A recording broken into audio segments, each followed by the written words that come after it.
Buenas tardes a todos.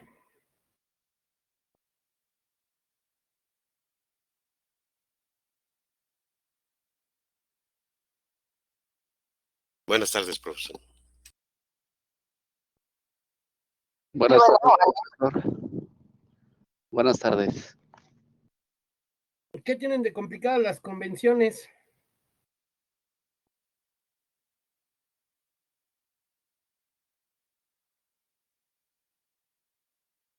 Es lo que estoy viendo que están comentando.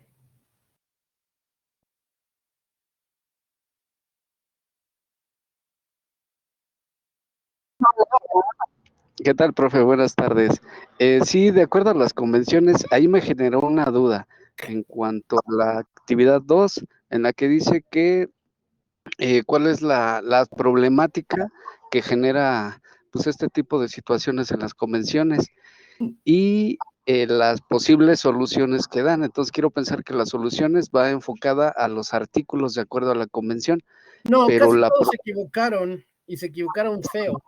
Lo que me da la impresión de que tienen muy poca práctica en resolución de problemas. A ver, bueno, vamos a empezar la sesión. Vamos a hacer dos cosas el día de hoy. El tema es relativamente sencillo, es las fuentes del derecho internacional, pero vamos a hacer un repaso de lo que fue sus trabajos de la primera sesión. Primera, no están respetando, aunque no le puse mucho énfasis en esta revisión, lo que haré a partir de la segunda, no están respetando, no todos, quiero ser muy puntual, esto va para aquellos que no les ha importado los requisitos de fondo y forma. En esta primera revisión no me puse tan estricto, en la segunda sí lo voy a hacer. Fondo y forma son actividades que te exige la ley en todo acto jurídico. Ay, si oigan que me corto es que traigo un hipo espantoso, entonces me van a perdonar. Bueno, por lo tanto, aquí en la escuela no va a ser diferente que en la práctica profesional. Sean funcionarios públicos, sean académicas, sean abogados postulantes o el cargo que deciden ocupar asociado con licenciado en Derecho, si no cumplen fondo y forma, se van a meter en una bronca que puede llevar hasta responsabilidades civiles y penales. Por eso es importante que se acostumbren a realizar fondo y forma. ¿Soy claro con esta parte? Ahora, para entender qué hace un licenciado en Derecho, tenemos que entender cuáles son los problemas que ayudamos a resolver. Nosotros participamos en conflictos donde la gente no sabe qué hacer. Eso creo que para todos resulta obvio, ¿sí o no? Sí, es. ¿Cómo pensamos los abogados? Siempre un principio que te dicen en toda la carrera es dame los hechos y te diré el derecho. ¿Eso queda claro? ¿Ya conocían este principio? No como tal. Bueno, este es un principio clásico en el ámbito jurídico. ¿Por qué el principio dice desde Roma, dame los hechos y te diré el derecho? Porque si quieres resolver un problema, tienes que entender primero qué es un problema. La definición más simple de problema significa que hay una discrepancia entre una realidad y una idealidad. Y eso es muy difícil de comprender porque involucra muchos tipos de conocimientos, el saber, la creencia y el conocimiento científico, que es a nosotros nos ocupa. Por ejemplo, una creencia puede ser, yo creo que soy buena persona, pero es tu perspectiva, que no necesariamente es correcto o incorrecto, válido o inválido. Puede ser que sí, puede ser que no, pero en determinados contextos puede cambiar, no te ofrece la certeza objetiva y subjetiva que te da el conocimiento científico. ¿Me doy a entender? Entonces, cuando hablamos de un problema científico, tenemos que ubicarnos en el campo correcto.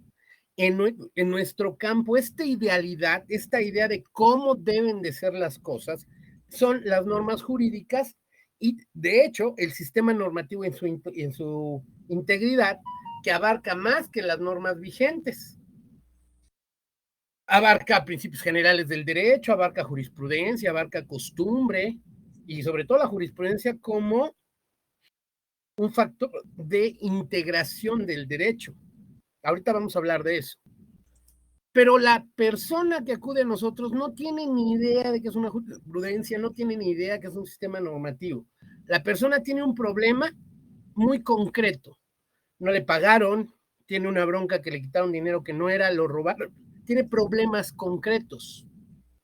Y para ellos eso no debería de haber pasado. Ahí está el problema, ahí está la discrepancia entre la realidad y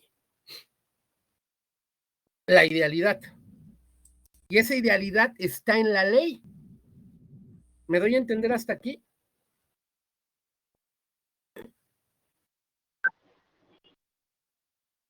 Entonces, paso número 1.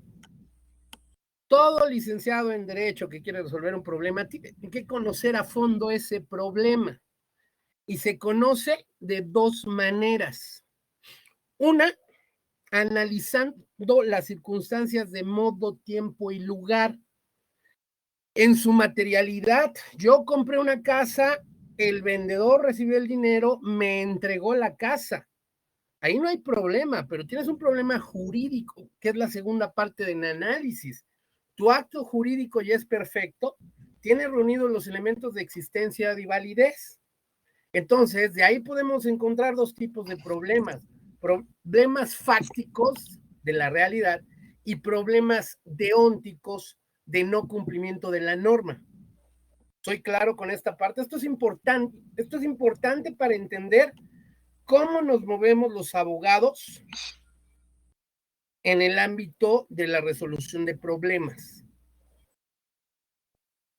¿Me estoy dando a entender con esto, sí o no?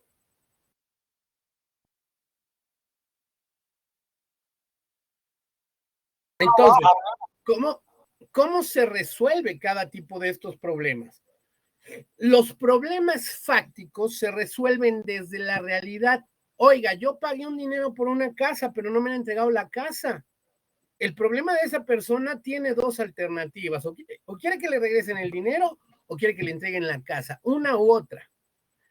Y desde el punto de vista jurídico, eso te lleva a 2 decisiones: cumplimiento forzoso de un contrato o resolución de un contrato, que es una terminación anticipada de ese acto jurídico. Y como ustedes saben, por el virtud del 1859 del Código Civil Federal y al menos de la Ciudad de México, todas las normas que se le aplican a los contratos son aplicables a los convenios y a todos los demás actos jurídicos. De tal manera que el cumplimiento de los elementos de existencia y de validez de los contratos se aplica a todos los actos jurídicos, y eso incluye hasta los procesos. Y en los administrativos te agregan 2 más, igual que en las sentencias: eficacia y eficiencia. ¿Me explico con eso?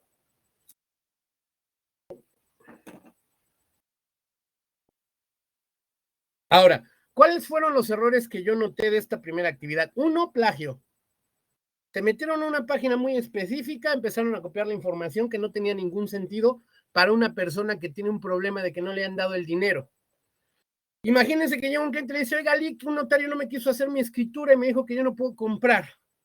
Y ustedes le dicen: pues hubieras hecho un fideicomiso, hubieras hecho una sociedad mercantil. Y él, ¿saben qué les va a decir? Bueno, sí, ¿y eso en qué me resuelve el problema? ¿Me estoy explicando con claridad por qué es grave lo que está pasando?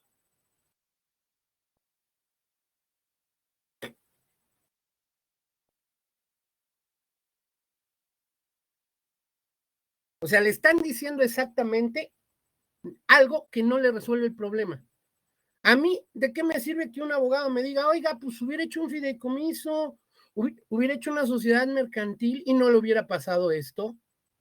Ok, ¿y en qué me está arreglando la situación? ¿Le está arreglando en algo, sí o no?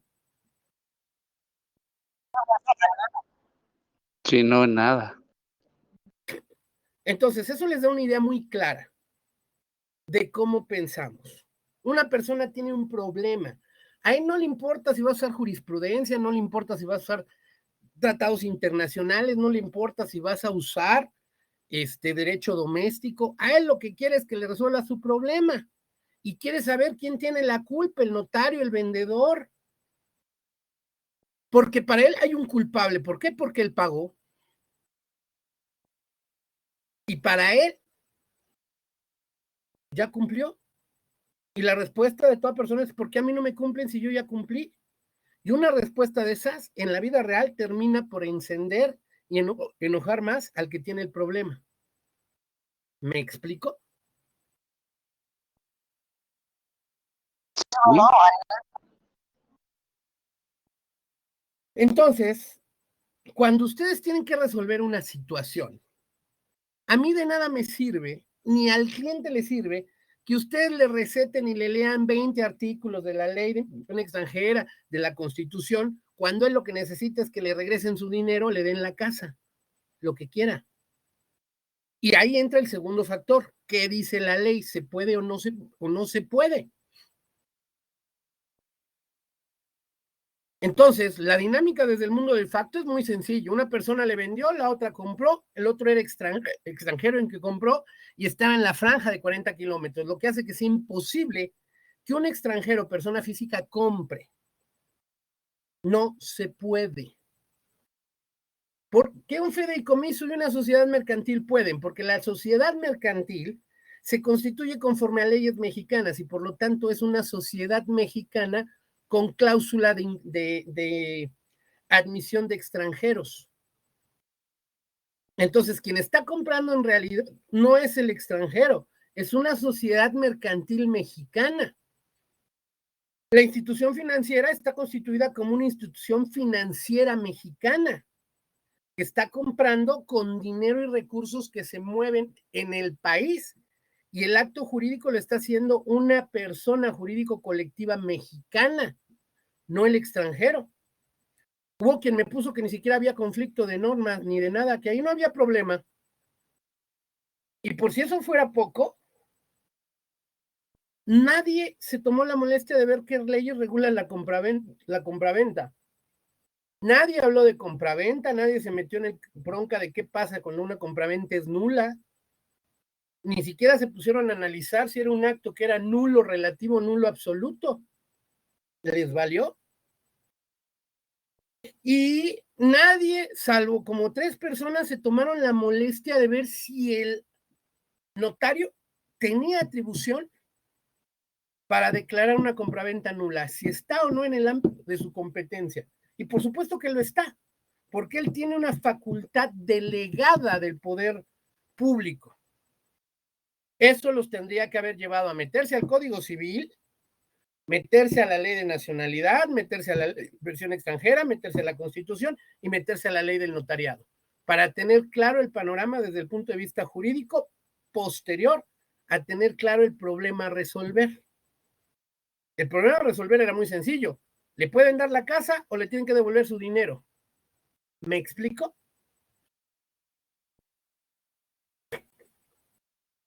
¿Sí estoy siendo claro con esto que estoy comentando? sí, profesor, muy claro. Entonces, ahí ustedes en primer semestre estudiaron los principios de aplicación de la ley. Tratándose de bienes inmuebles, aplica la ley del lugar donde estén. Tratándose de actos jurídicos que no tienen un inmueble, sino actos jurídicos, aplica la ley del lugar donde van a surtir sus efectos. Eso se estudió desde el primer semestre. Otros pusieron sus respuestas bien extrañas que no tenían nada que ver. O sea, era muy sencillo que era ciudadano norteamericano sin nacionalidad mexicana. Estoy de acuerdo. Ya sé que es extranjero y estuvo bien que fundamentaran que era extranjero. Pero eso, ¿en qué resuelve el problema? ¿Sí me explico? Así fuera un mexicano, un extranjero con residencia de más de 6 meses, no le quita la calidad de extranjero para efectos del acto jurídico. Y desde que también estudiamos capacidad en módulos anteriores, sabemos que la compraventa está limitada para varios tipos de personas, como, y en general contratos traslativos de dominio, como el clero, cualquier asociación religiosa, ministros de culto, licenciados, peritos, jueces que participen en un proceso donde el objeto material sea un bien inmueble. Los jueces están incapacitados, inhabilitados para poder adquirir bienes de este tipo. Y por supuesto, las asociaciones de beneficencia, así como las instituciones financieras. Todo está en el 27, en sus diferentes fracciones. Sociedades mercantiles por acciones tienen igual limitaciones en la capacidad de goce y ejercicio. Entonces, no se metieron a analizar ni un problema ni otro. Porque el comprador tiene la bronca de que ni tiene casa ni tiene dinero. Y el vendedor tiene una bronca más fuerte porque a lo mejor ya se gastó el dinero que recibió. Y entonces, ¿ahora cómo lo va a regresar? Si el contrato es nulo, absoluto. ¿Me doy a entender la importancia de resolver un problema? Sí, profe. Más me genera está muy claro que en el artículo 27 está un área restringida a la venta de cualquier terreno que está dentro de los 60 kilómetros de la costa del país. La duda es que, de acuerdo a la ley de inversión extranjera, señala que siempre y cuando sea residencia, sí tendría derecho a adquirir el terreno a zona restringida. No, Entonces por no hay una una razón. contradicción. La provisión constitucional dice en ninguna circunstancia.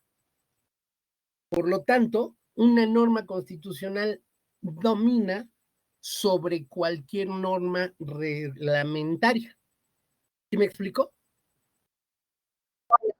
Sí, sí, totalmente. Yo coincido en esa parte de que pues, no se puede, pero ahí lo manifestaba que por medio de a la Secretaría de Relaciones Exteriores.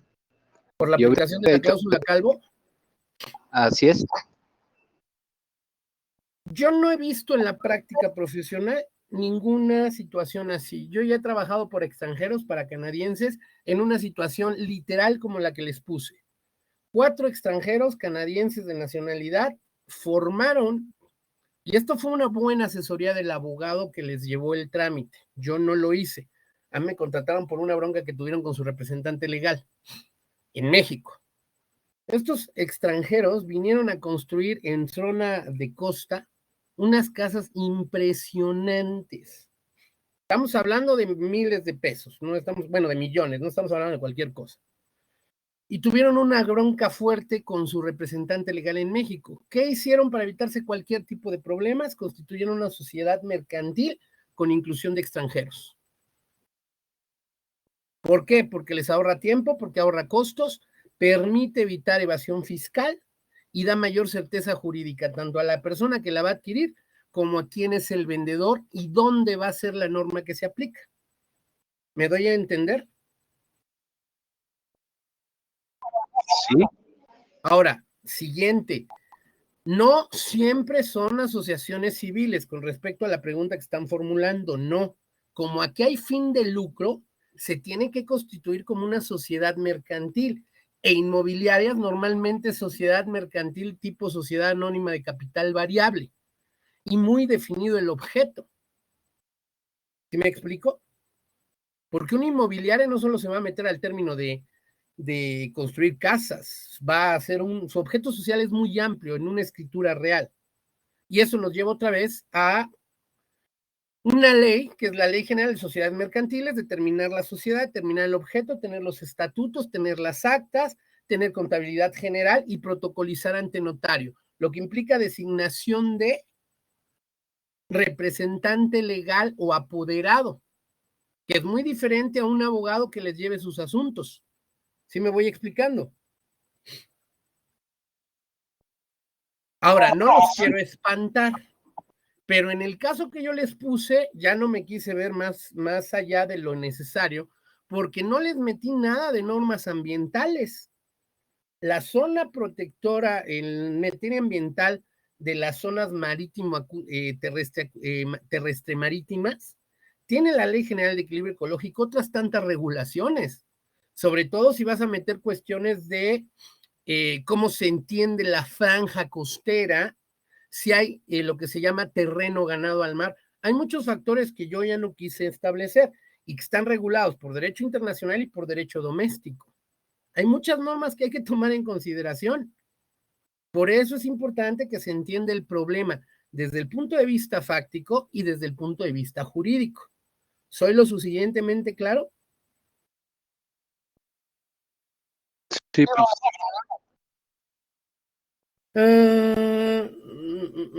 No necesariamente. La zona de reserva es otra cosa, ¿eh? Aguas. Lo que hay es dominio público en las costas para acceso a playa. Esa es otra cosa. No es necesariamente una zona reservada como zona natural protegida. Son cosas diferentes. Eso es del ámbito del derecho ambiental. Ahí no hay que confundirse. ¿Por qué el gobierno promociona que se puede comprar siendo mexicano? Pues porque esa es la idea. ¿Por qué? Porque hay una explicación histórica.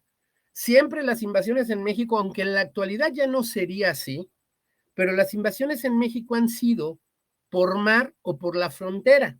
¿Cómo llegaron los franceses cuando el desmán de la guerra de los pasteles? ¿Se acuerdan?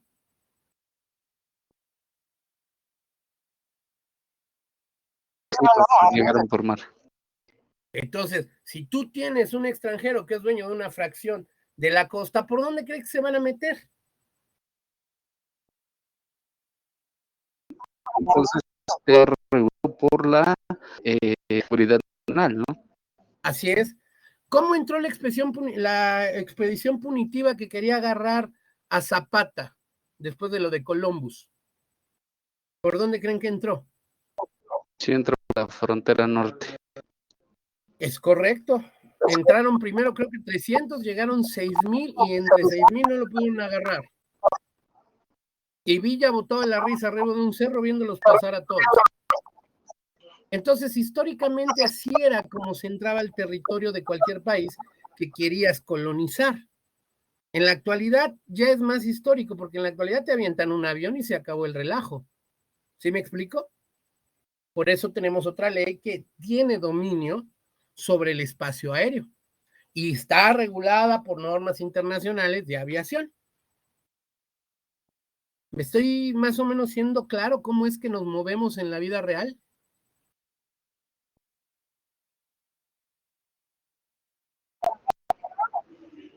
Sí, profesor. Entonces, siempre hay que entender esa dinámica.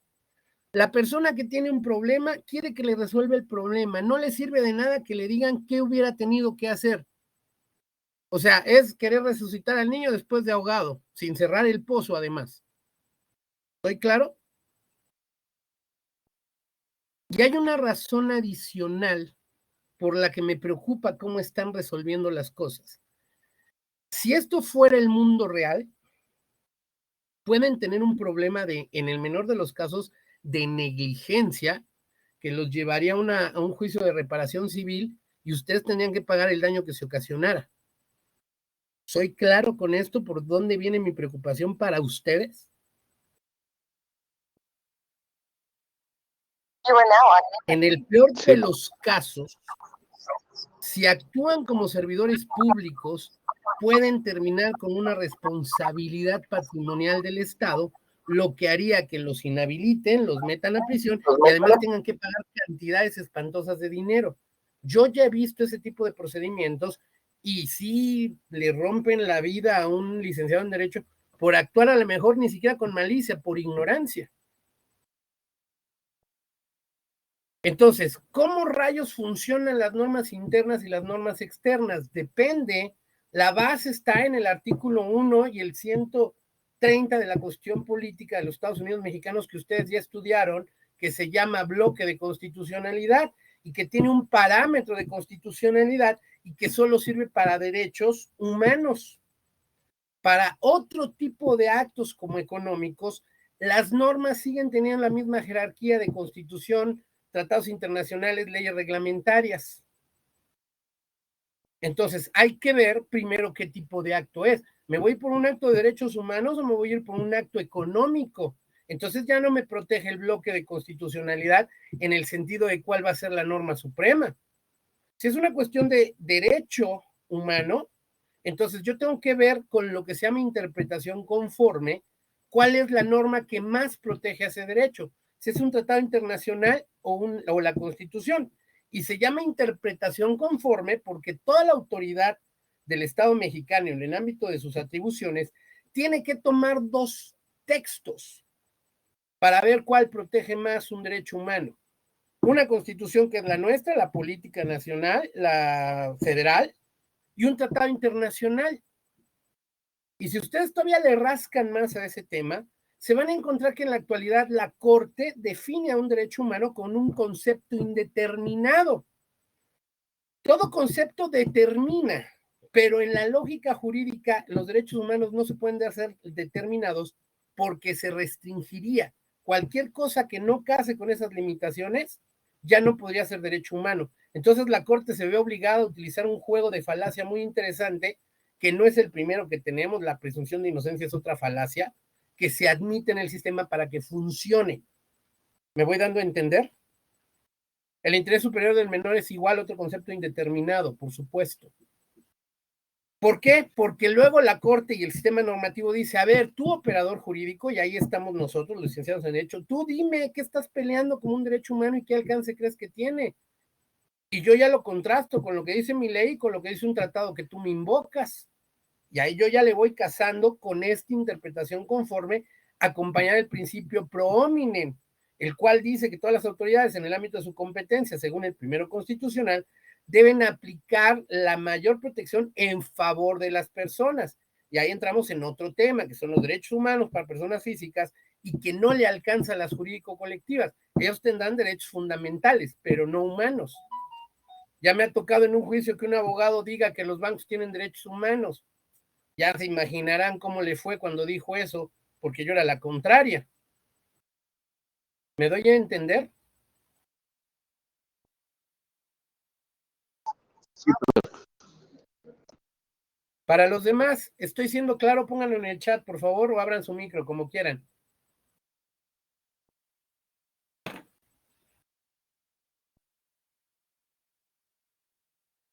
Ahora, en esta segunda actividad, bueno, supongo que, ok, perfecto. Para esta segunda actividad tienen una situación igual, muy concreta. Se me murió una persona de esa universidad china en el país. ¿Qué hago? La mitad de su vida se la van a pasar investigando. Investigando. Yo no les voy a poner el nombre del tratado. ¿Por qué? Porque ustedes son los que lo van a resolver. ¿Estoy claro con esto? Y ese tratado no solamente abarca la República Popular de China, tiene otros estados más contemplados. Entonces, ¿qué van a hacer cuando estén en la práctica profesional y les toque tener que investigar? Tienen que acostumbrarse a investigar el marco normativo, y eso implica lo que tiene el bloque de constitucionalidad: tratados internacionales, constitución política, resoluciones de la Corte Interamericana de Derechos Humanos y la jurisprudencia de la Corte Interamericana. Todas las sentencias que emite la Corte y sus jurisprudencias. Entonces tenemos un doblete: tratados con constitución, jurisprudencia doméstica, que toda la palabra doméstica se refiere al interior del país, sus normas legisladas o lo que sea complementario del sistema normativo a nivel interno, y jurisprudencias a nivel internacional, aun cuando el Estado mexicano no haya sido parte en el pleito. Todo eso es lo que nosotros tenemos que rascarle para poder resolver un problema, dependiendo también de la importancia del problema. Hay cuestiones que no ameritan más que aplicación del derecho doméstico, como un incumplimiento de contrato, pero eso te cambia cuando tienes un extranjero. ¿Soy claro con esto?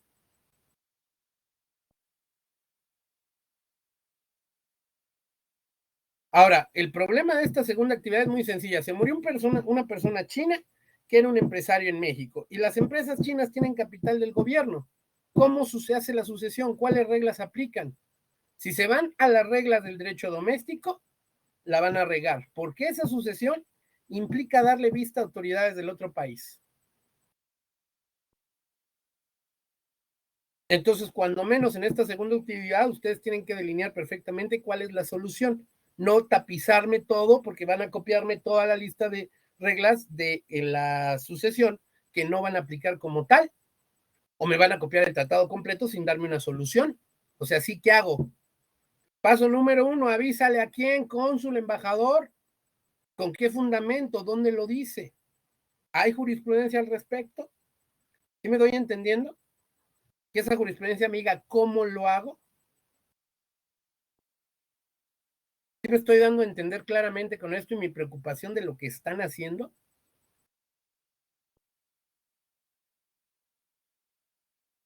Entonces, resumen de esta primera parte. Felicito a los que han cumplido puntualmente, me da mucho gusto, sus respuestas fueron en algunos casos muy buenas y se tomaron la molestia de subtitular, esta es la transcripción, esta es mi definición, mi explicación personal y este es mi ejemplo y me lo titularon.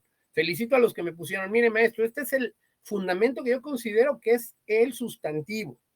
Este fundamento deriva consecuencias y este es un fundamento procesal que dice que se tiene que hacer así, porque para ellos empezó a ser una actividad más clara. ¿Sí me explico? Porque ya empezamos a entender cómo operan las normas procesales junto con las sustantivas, que eso es lo que me interesa que sepan hacer. ¿Soy claro con esto? Los que me transcribieron páginas de internet como si fueran propias, no están aprendiendo nada. Entonces no entiendo si lo que quieren es aprender o nomás que les pongan un 10. No, de verdad no termino de entender, porque eso sí es grave.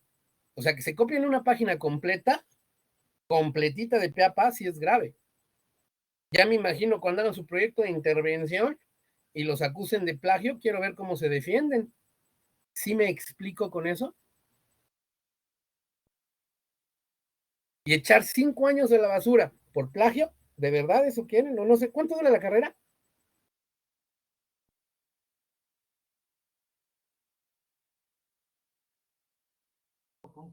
4 años. O sea, ¿de verdad quieren echar a perder 4 años de su vida por un plagio? Y ha pasado, ¿eh? Yo he sido sínodo y muchos han reventado por plagio. Y se lo estoy diciendo con todas sus letras ahorita, que están en un módulo 15, que tienen tiempo de aprender bien derecho y tienen la capacidad para ser originales en su forma de trabajar.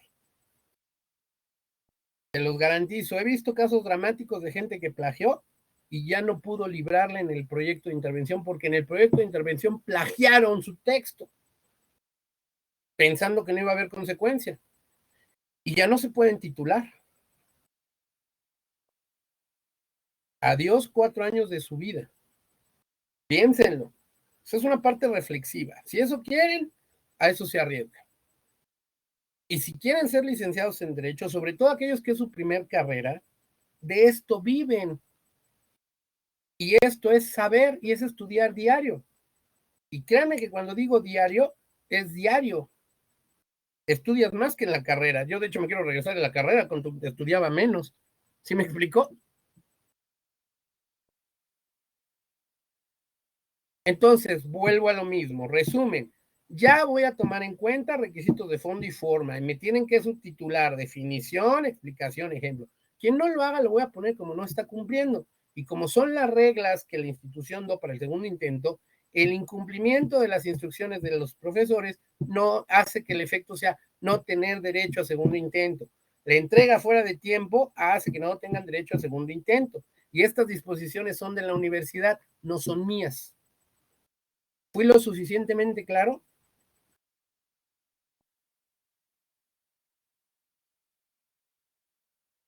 Ahora, tengan mucho cuidado también cómo se expresan. Voy a explicar por qué. ¿Me ven cara de que yo sea maestra? ¿Me veo muy guapa en la pantalla?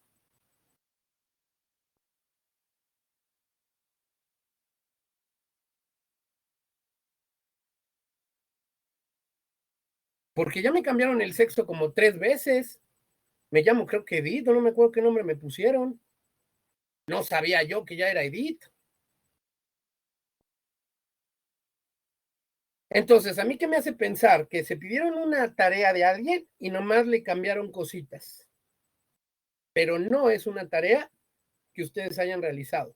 A lo mejor sí, pero por ese tipo de detalles pones en duda tu propio trabajo. ¿Sí me explico cómo no es irrelevante lo que le estoy comentando? Yo me pongo a buscar el nombre de esa maestra y encuentro la tarea y me la encuentro igual, termina siendo plagio. Nada más por el tip que ustedes me dieron con el nombre de la maestra. ¿Sí soy claro con esto? O sea, todo lo que hacemos en esta carrera tiene una razón y es una razón importante, tanto para la vida académica, pero más importante aún para su vida profesional. A mí me va a dar mucho gusto ya cuando todos sean licenciados en Derecho y lleguen y hasta me enseñen cosas que tal vez yo no sepa. Ahí va a ser muy padre. Pero mientras eso pasa, nos tenemos que fletar a estudiar todos los días. Si quieren ser de verdad, disfrutar la licenciatura. Y eso siempre es una invitación que le hago a todos mis alumnos. Tienen que amar lo que hacen. Esta carrera es adorable, pero de verdad adorable. Te hace conocer lugares. Gracias a esta carrera yo he viajado no sé cuántas veces. He conocido gente de todos los lugares que puedo imaginar por esta carrera. ¿Me explico?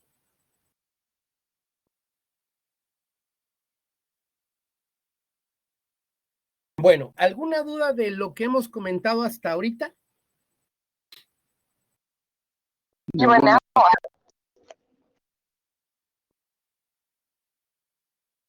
Para todos los demás compañeros, ¿dudas? Bueno, vamos al tema de hoy que es relativamente fácil. Primero, ¿qué es una fuente? Quien quiera de ustedes, haga su brinco y explíquenme con sus propias palabras, ¿qué entiende por fuente?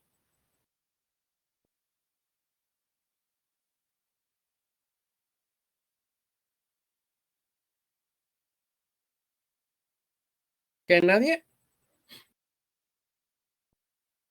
Es de donde emana. ¿Dónde emana qué? No, fíjense que por eso tienen que ser muy cuidadosos cuando les pregunten algo. Yo no dije leyes, fuentes del derecho. Yo solo hablé de que era una fuente. Entonces, ojo, ese es otro error que ustedes tienen que aprender a resolver. Siempre antes de responder, analicen qué está preguntando. Me dijo fuente, no fuente del derecho. Sí me doy a entender por qué la idea de esta pregunta. Eso se llama centrar el problema o centrar la cuestión. Es algo básico en la carrera, en todas, no solo en derecho. Entonces, si hablamos en general fuente, la definición que van a encontrar por tradicional es lugar donde brota el agua. Cuando se hace por una figura metonímica, la fuente es el origen de un ente. Y ahí hay varios factores que crean. ¿Sí me doy a entender con esta parte? Ajá, exacto. Estamos hablando de un fundamento más que de un principio.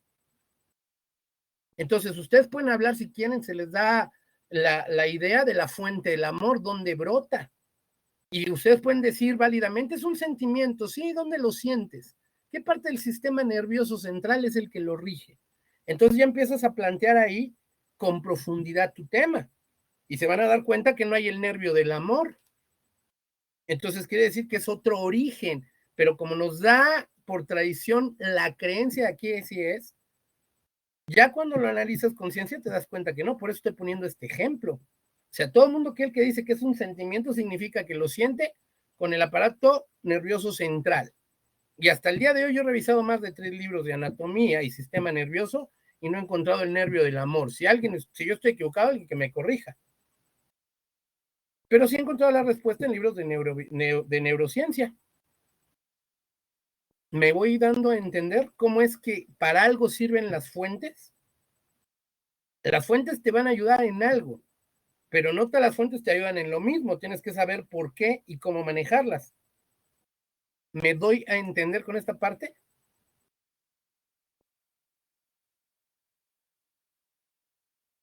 Ahora, hay muchas clasificaciones. ¿De qué depende una clasificación? Si quieren comprender bien por qué haces en clasificaciones, tienen que leer a Aristóteles. Aristóteles fue el primero que empezó a generar lógica y uno de sus temas es clasificar, que significa acomodar las cosas de acuerdo a características comunes o categorías de cosas. Y dependiendo de tu criterio diferenciador, es como vas a empezar a tener diferentes grupos. Hay criterios válidos y hay criterios que no te sirven de nada. Fíjense bien, los hombres todos mentalmente somos iguales, pero anatómicamente tenemos diferencias. Tan es así que hay mujeres, hombres y hermafroditas. 3 especies del ser humano. ¿Desde qué punto de vista? Desde la biología, la anatomía y todas las funciones del cuerpo.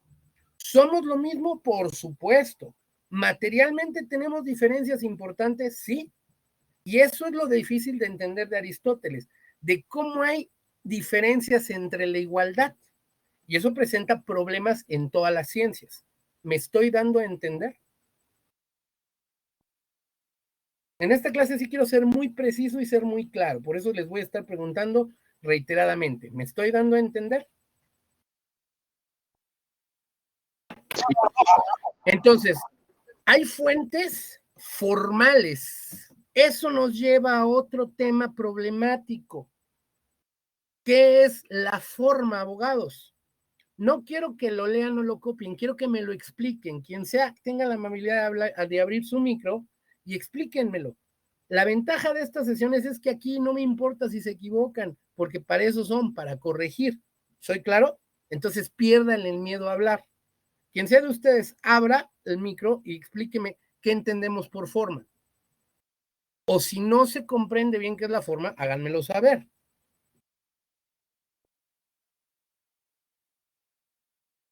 Yo no hablaría de una desviación de la naturaleza. Yo hablaría más bien de una alteración cromosómica que sería una explicación científica. La naturaleza no es que se desvíe, la naturaleza tiene algo que se llama diversidad desde el punto de vista científico. Recuerden, esto es una licenciatura, nos guiamos por ciencia. No estoy diciendo que esté mal su expresión, solo estoy diciendo que científicamente es incompleta. ¿Me explico? No somos los únicos seres que tienen mutaciones por cambios cromosómicos. Y si le quiere meter más a profundidad, podría revisar la estructura genómica, que es un tema muy interesante, y eso permite entender por qué hay diversidad. Ese es el problema. Fíjense, eso es lo que quería llegar. No estoy diciendo que esté equivocada su respuesta de que la forma es lo establecido oficialmente, pero no es la esencia de la forma. No, tampoco son las características o línea de algo en la materia. Sí está relacionado con lo que me están contestando, pero es un tema es tan sencillo que parece complejo. Por eso quería meterme en ese punto, para que veamos qué rayos es lo formal en realidad. No, no, sí, no. Esta es última interesante. Son los pensamientos de cada uno parcialmente cierto, pero incompleto. A ver, ¿qué más? Una más.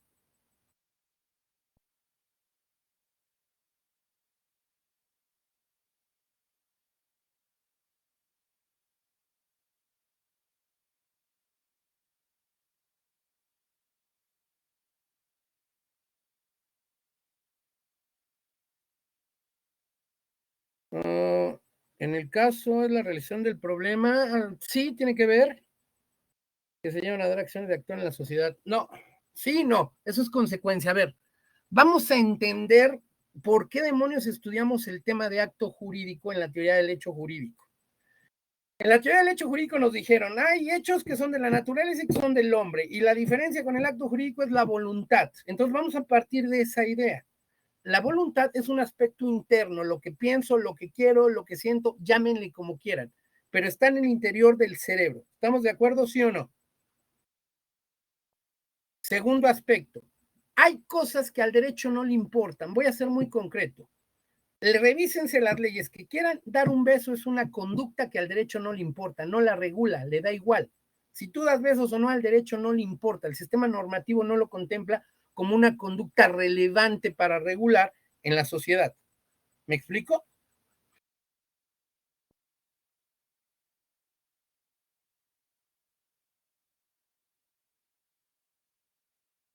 Pero para el derecho sí son relevantes, por ejemplo, las relaciones sexuales. Y les pone requisitos. Primero, la persona debe ser completamente dominante de sus sentidos físicos y mentales. Entonces, cualquier alteración a eso te la prohíbe y te la hace un delito.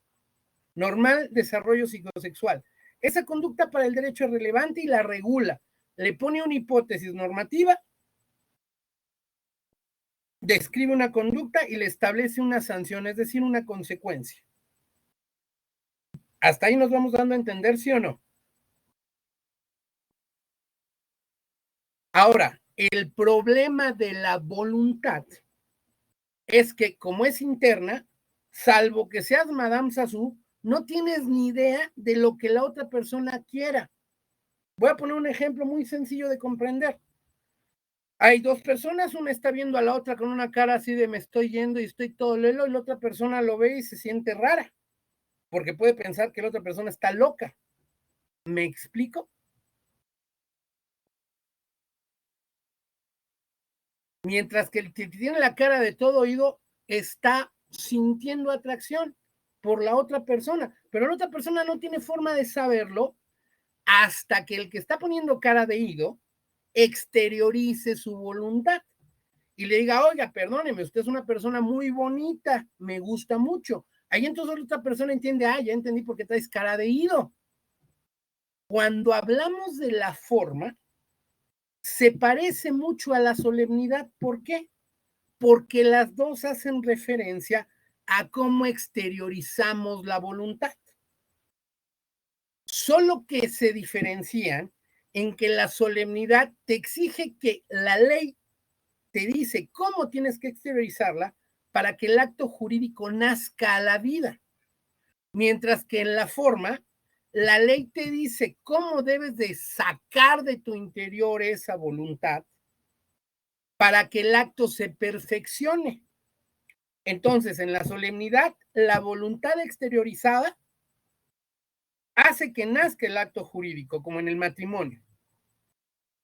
La forma hace que un acto que ya nació esté completo, esté perfecto.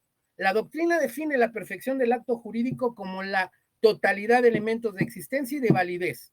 Otra vez la teoría del contrato, 1859, del que hablé hace un momento. Entonces, yo no puedo expresarme libremente cuando la ley me da una forma. Como por ejemplo, en la tarea, no es que ustedes lo expresen como quieran, sino que su libertad se encuentra regulada con los requisitos que se establece en las planeaciones. ¿Sí me voy dando a entender? Si te están diciendo que vas a dar una respuesta en donde das una definición, una explicación, la cita de la fuente de información, el ejemplo, esa es la forma en que tú exteriorizas lo que estás aprendiendo. ¿Sí me doy a entender con esto? No porque a ti te haya ocurrido, sino porque estás siguiendo una norma. No es el único acto jurídico el matrimonio que es solemne, la subrogación también es solemne. Hay más actos jurídicos que son solemnes. Por eso, si se fijan, a partir del 1792, la solemnidad no está listada en los requisitos de elementos de existencia. Se extrae del sistema normativo. Cuando digo sistema normativo, quiero decir que todas las normas están relacionadas de forma horizontal y vertical y transversal. Si la norma no dice solemnidad, hay otros artículos del código que dicen hay solemnidad. Entonces se conjuntan, aunque no esté listada en los artículos posteriores al 1792. ¿Sí me doy a entender con esto? Por lo tanto, matrimonio no es el único acto solemne, hay muchos más. ¿Sí soy claro con esta parte? Sí, profesor. Ahora, retomando, las fuentes son formales porque su existencia está contemplada en una ley que dice cómo se deben de crear. Las personas que participan tienen que conducirse conforme a esa ley, como por ejemplo sucede con el proceso legislativo. Te dice quién, te dice cómo se tiene que hacer, quién propone, quién revisa, quién publica, quién sanciona. La jurisprudencia tiene también lo mismo, una ley que la regula, como ustedes lo van a ver a partir del 215 de la ley de amparo, y busquen la actualizada, se reformó hace 4 meses. Si tienen una ley de amparo que no tenga los cambios, ya tronaron, porque se acaba de crear una nueva jurisprudencia que se llama jurisprudencia por precedente. Esa es nueva, tiene 4 mesecitos más o menos. Si en su ley de amparo no viene, su ley ya no sirve, está incompleta, no tiene las reformas. Ahora, hay otras fuentes que son importantes, que son las llamadas fuentes reales. Voy a poner un ejemplo. Cuando en 1910 inicia el movimiento de la revolución por trabajadores y campesinos, se va a ver reflejada toda esa realidad de trancazos, balazos, muertes y lucha contra los gobiernos en la Constitución del 17. La realidad es que los que triunfaron en esa guerra pusieron las modificaciones de la Constitución de 1857.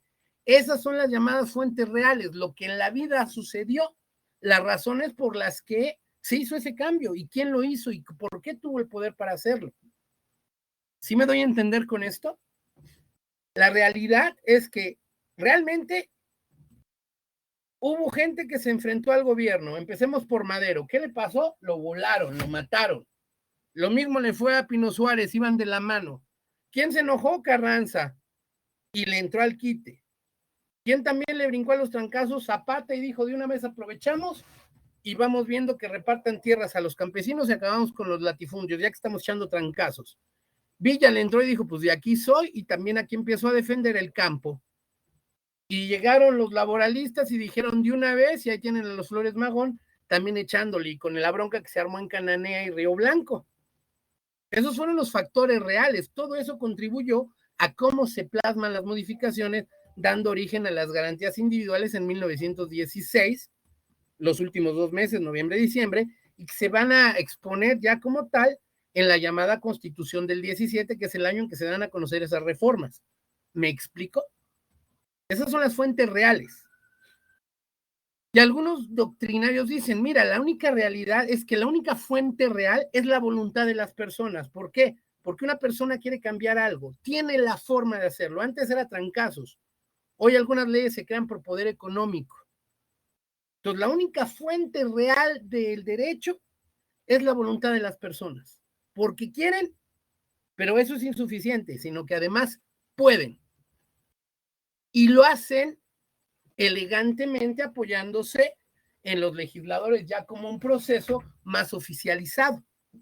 ¿Me doy a entender? Desde el punto de vista de la realidad, no confundirlo con el proceso formal de creación de leyes a que hace la ley, la referencia a la Constitución.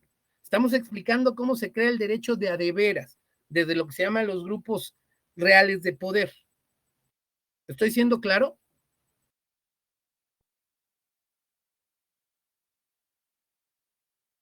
¿Hasta aquí alguna duda que tengan?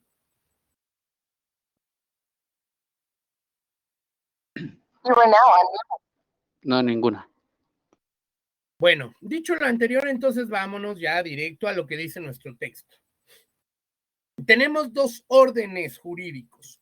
Uno nacional que sigue los ámbitos de validez, sobre todo el territorial, y por eso me tengo que ir al artículo 49 de la Constitución y demás, para que sepa dónde aplica esa ley cuando es federal.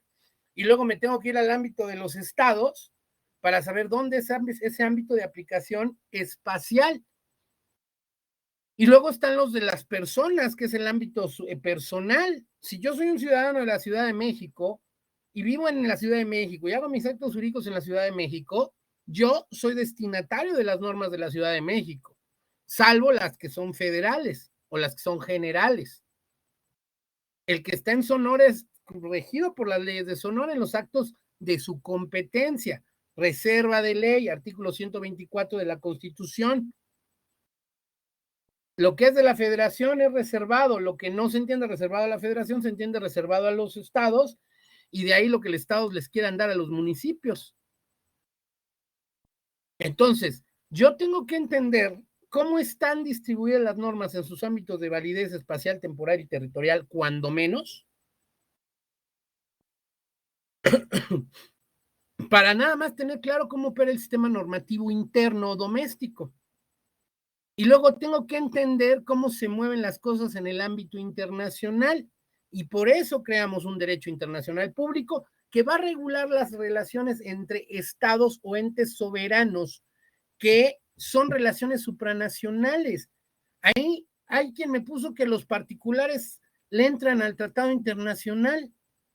No sé de dónde sacaron esa información, me quedé de hacer. Yo hasta el día de hoy no he visto un particular celebrar un tratado internacional que sea objeto de destinatario de esas normas, sí, eso lo entiendo perfecto, pero él no es el que celebra tratados internacionales.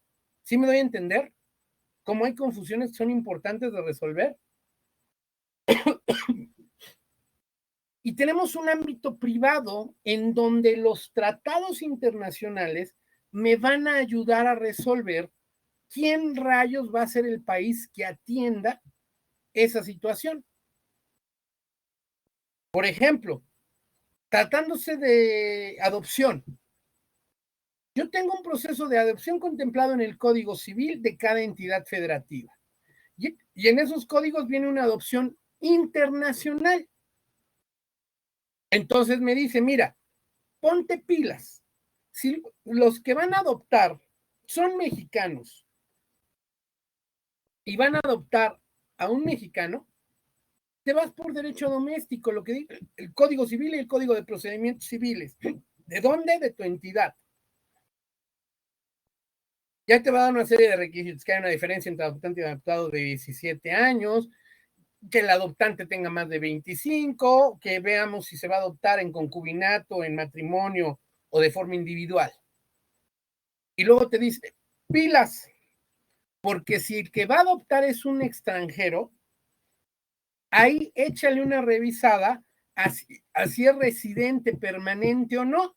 Y entonces me tengo que ir al concepto de residencia, que es un concepto de derecho internacional y de derecho fiscal, de derecho fiscal, y que viene en el Código Civil diciendo que es el que una persona esté en un lugar de por 6 meses o más dentro de un año. Entonces ya tengo una nueva norma que me aplica, que es la de residencia.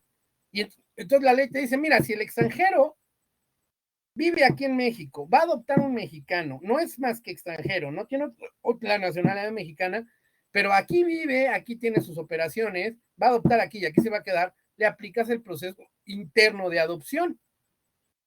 Según regula por el Código Civil, el Código de Procedimientos Civiles, para el juicio ordinario que corresponda. Pero ojo, si el extranjero no vive aquí, va a adoptar en México y se va a llevar al menor a otro lugar fuera de la República, entonces le aplicas el Tratado Internacional de la materia. El proceso va a ser el que aquí se lleva en México, pero lo tienes que complementar o regular con el Tratado Internacional. A eso se refiere cuando dice, los tratados son para resolución de conflictos. No es que te lo resuelve el tratado, lo que te está diciendo es, antes de que hagas cualquier cosa, revísate cómo dice el tratado que se tiene que hacer en tu lugar, si es en tu país donde se tiene que hacer el trámite. Si no es el tratado, te va a decir para dónde tienes que jalar. Y ni siquiera estoy contando con los medios alternativos de solución de controversia a nivel internacional, que es otro boleto. Estoy siendo claro con esto, aparte de mí, pues espantoso. Oye. Sí, muy claro. Y mire, ahorita soy capaz de tomarme el puro piloncillo si me quita el hipo, porque debo de irme graciosamente mal. Ya tomé agua. Ahora lo que sigue es que me espanten. Con un poquito de sal se le puede quitar, o mantenga la respiración por unos 30 segundos, porque eso puede ser producto también de gastritis por reflujo. Más bien yo creo que es por un medicamento que me acabo de tomar, y sí, podría ser por ahí la cosa.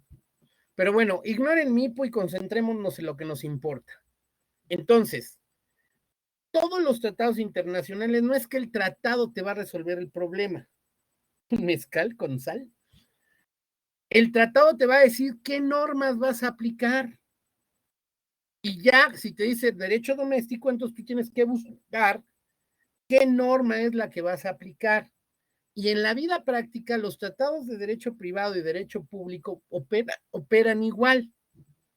El tratado te dice cómo se resuelve, solo que los destinatarios de la norma son diferentes. En el derecho público, el destinatario de la norma son los entes del poder público. Por ejemplo, el Pacto de San José, que es el Convenio de Derechos Humanos en América. Ahí, ese es un tratado internacional donde dice, todas las autoridades que celebren este convenio, o sea, todos los países, están obligados a respetar los derechos humanos de sus ciudadanos. Entonces, el destinatario de la norma es el Estado. Él es el sujeto de esa norma. Y el protegido de esa norma es el gobernado de cada uno de estos países. ¿Me doy a entender? Oye, Estado, tú no me estás dando un debido proceso. Por lo tanto, estás violentando lo que dice la Constitución, pero te invoco el Pacto de San José, la Convención Americana de Derechos Humanos, porque tiene mayor protección del derecho humano. Otra vez lo que hablé hace rato, bloque de constitucionalidad. Y ese yo lo hago valer a través del parámetro de constitucionalidad que ustedes estudiaron en los primeros módulos de la carrera. ¿Me estoy dando a entender con esa diferencia?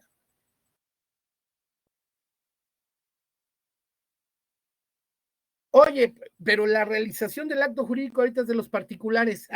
Entonces los tratados internacionales de derecho privado te van a decir qué Estado es el que tiene las normas con las que tú vas a realizar ese acto jurídico.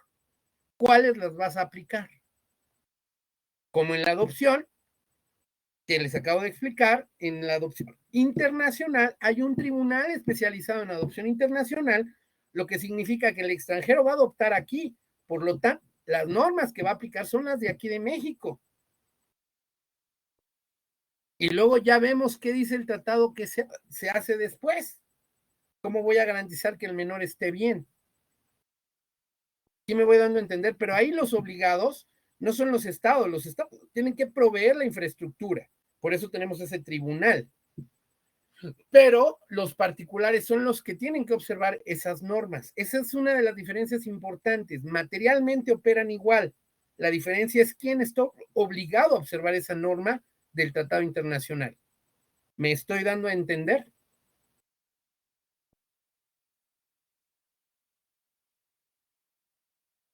Ahora, todo eso es para explicar cómo funciona. ¿Y qué tiene que ver con las fuentes? Bueno, las fuentes tienen dos finalidades. Las históricas te ayudan a entender cómo evolucionó lo que en derecho y en la ciencia se llama el estado del arte, para saber por qué está la legislación como está en la actualidad. Y siempre los cambios han sido para resolver problemas.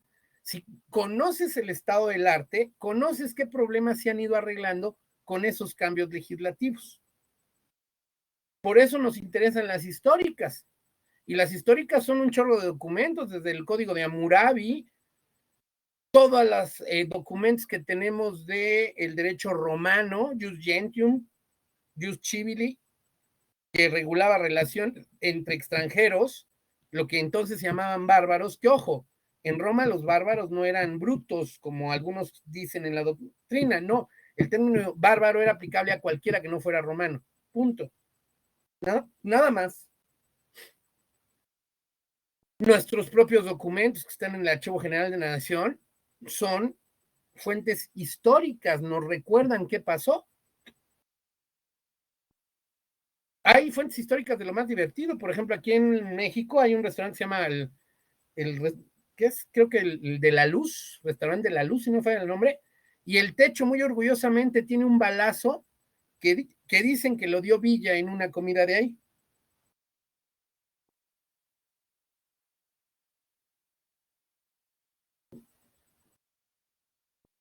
Entonces, para eso son las fuentes históricas.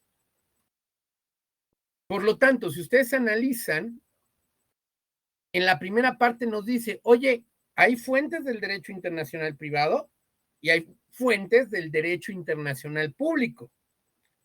Y nos dicen, las fuentes del derecho internacional privado son fuentes nacionales y fuentes internacionales. En esas fuentes internacionales es donde está el parecido y la vinculación con las fuentes del derecho internacional público. ¿Por qué? Porque el tratado, sea de derecho público, sea de derecho privado, está regulado por la ley sobre celebración de tratados. Sí o sí, no importa si es de derecho público o derecho privado, se rige por la misma ley a nivel doméstico. ¿Me doy a entender? La ópera, cierto, la ópera. Entonces, me doy a entender con esta parte dónde hay conjunción y dónde hay diferencia. Ahora, cuando nos dice, vamos a las fuentes nacionales, nos da dos categorías, las que se desprenden de normas internacionales y las que tienen su origen en un proceso legislativo interno nacional. ¿Qué quiere decir esto? Que las normas de derecho privado que han sido producto de un resultado de un acuerdo internacional se rigen por la ley de celebración de tratados, pero en su aplicación son los particulares, los que están en la relación de subordinación con el Estado, quienes harán uso de ellas, pero su proceso para celebrar esos tratados está regulado por la ley de celebración de tratados para todos. ¿Estoy claro?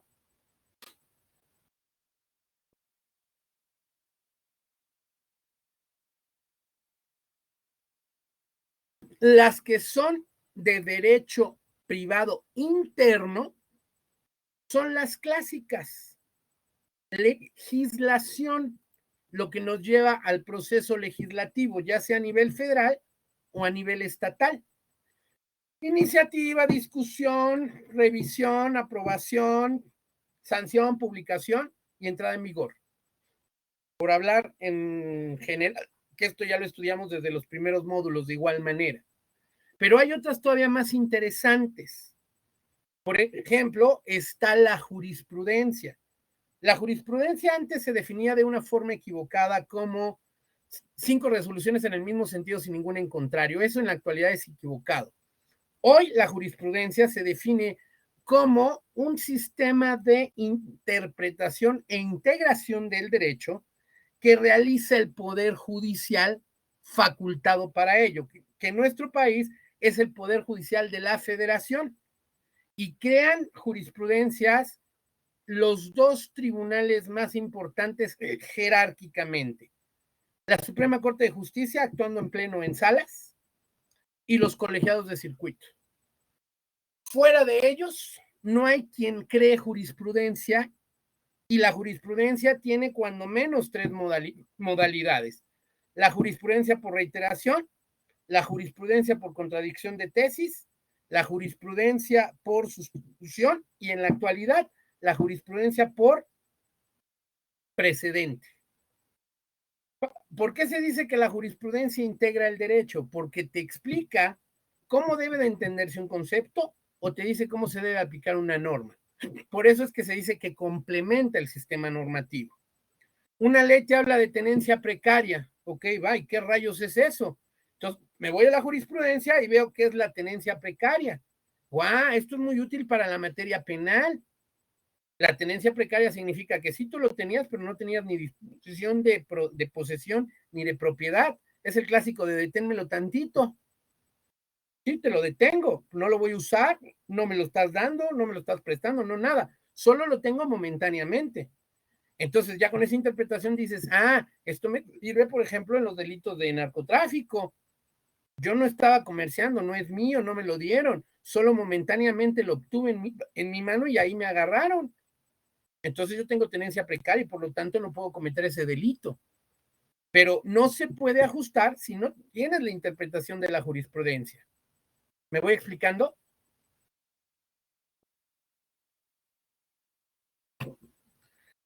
Luego hay 2 conceptos que son fuente, los usos y la costumbre. La costumbre tiene 2 elementos, inveterata consuetudo y opinio iure. Y tiene una limitante, que no puede ir en contra de las normas supremas.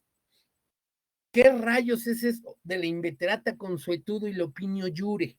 Bueno, la inveterata consuetudo hace referencia a que en una comunidad hay una forma de comportarse.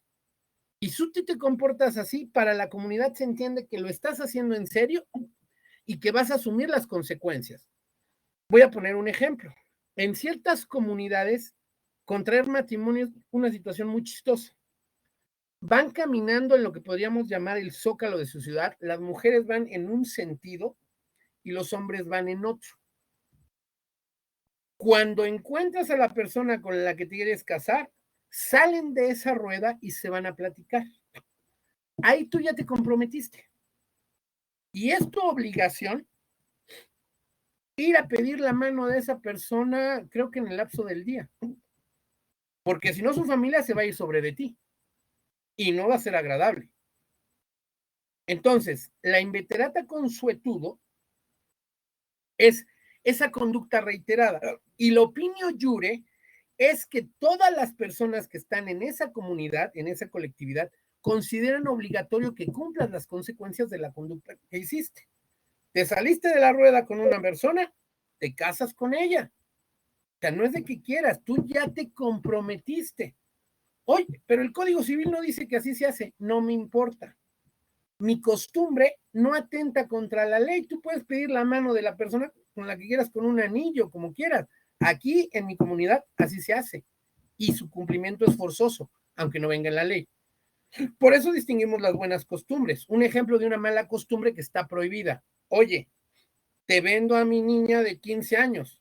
Oye, espérate, eso no es una costumbre. ¿Por qué? Porque va contra varias normas vigentes. Primero, la edad para comprender el acto, que al menos en DF es de 16 años, de 18 años.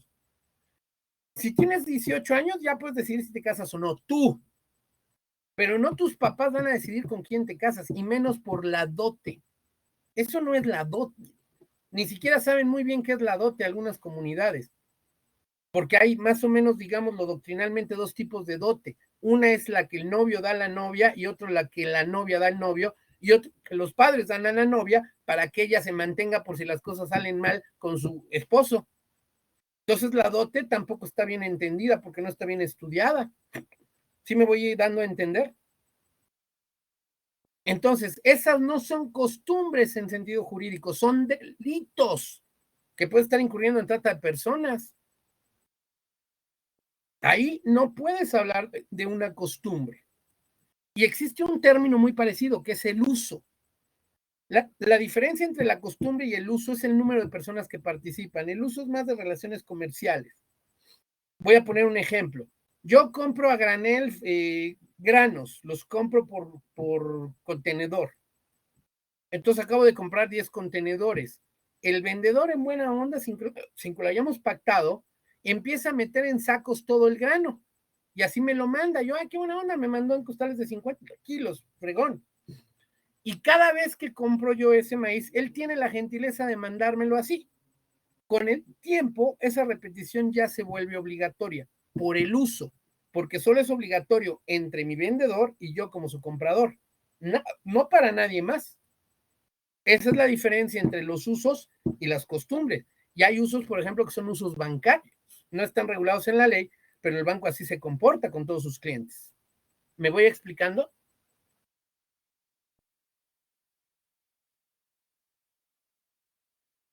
Entonces, tenemos el uso y la costumbre, de la que ya expliqué. Tenemos la jurisprudencia que ya expliqué. Y tenemos la doctrina. La doctrina, si bien es cierto, no tiene un carácter legal forzoso, como te ayuda a entender los temas. Por ejemplo, lo que yo les acabo de explicar de la solemnidad y de la forma, no es algo que yo me acabe de inventar. Nuestra ley actual, fíjense bien, la importancia de entender el estado del arte. El código vigente actual, que es el Código Civil Federal, estaba pegado con el Código de los Territorios Federales hasta el año 2000. Era el Código Civil Federal para toda la República y el Distrito Federal, que era el único que quedaba. En el 2000 se da una reforma política que hace que el Estado de México, que la Ciudad de México tenga votaciones y empieza a cambiar su estructura. Por lo tanto, se tienen que separar esos dos códigos, el federal, Código Civil Federal, y se queda así, y el Código Civil para el entonces Distrito Federal. Esos códigos eran una copia del Código de 1928 que entró en vigor en 1832, el cual era una copia del Código de 1884 en el que se le adicionaron algunos temas, el cual era una copia del Código de 1870 que le adicionó unas cosas al nunca entrado en vigor Código de Napoleón, que a su vez fue una copia del Código de Goyena, que a su vez fue una estructura y un estudio del Código de Napoleón, que en la doctrina fue estudiado por muchos doctrinarios franceses. Y esos libros te decían, mira, aquí en Napoleón dijo que el rollo, en su código venía por acá, entonces aquí lo estructuramos, la teoría del acto jurídico. Nosotros lo fuimos complementando, lo fuimos cambiando y entonces fuimos viendo modificaciones que se van explicando a través de la doctrina. Entonces, si bien no es una fuente obligatoria, si es una fuente consultable para explicar en un determinado acto jurídico cómo se aplica ese acto jurídico o qué hay que hacer en esas figuras. ¿Me voy dando a entender?